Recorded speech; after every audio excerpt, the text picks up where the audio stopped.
morning, Europe's worsening migrant crisis is disrupting travel underneath the English Channel. Train passengers were stranded overnight in France after refugees trying to get to Britain climbed on the tracks for cross-channel trains. These pictures capture the migrants' desperation. A man wedged himself behind the engine of a car trying to sneak into Spain. Many of the migrants are fleeing the war in Syria through Turkey, then making their way to Hungary. Charlie D'Agata is at a train station in Budapest. Charlie, good morning. Good morning to you. It's essentially a standoff here at the station. Police have brought in more reinforcements overnight, and there are more migrants arriving by the hour. They're in the streets around the station and seeking shade in the subway. And for the first time this morning, we've seen riot police around the corner with tear gas.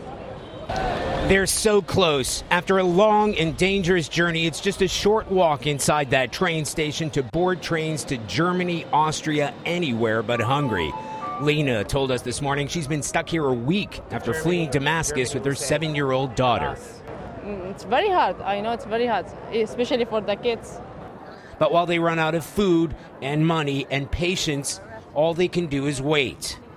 Something's got to give. Hundreds of migrants continue to pour across the border every day. And if they're not herded into holding camps, they end up here.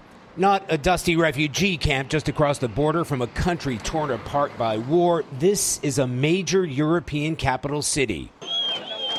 In the crowd, we saw a familiar face, Mohammed Baza, who we met at the border after he got past Hungary's razor wire fence and then managed to evade police by cutting through cornfields. So what happened after we left you? Just run. Run. And yes, and we give a taxi from the station to here, to Budapest.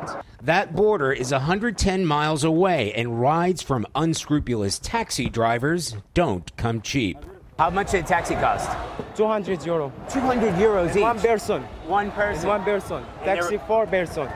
That's $230 each. Many here have nothing left, having spent the last of what they had on non-refundable train tickets. Now, every now and then there are these spontaneous protests, but migrants have told us they're being very careful not to get too close to the police and risk a confrontation or a crackdown. Gail? Thank you, Charlie D'Agata, reporting from Budapest this morning.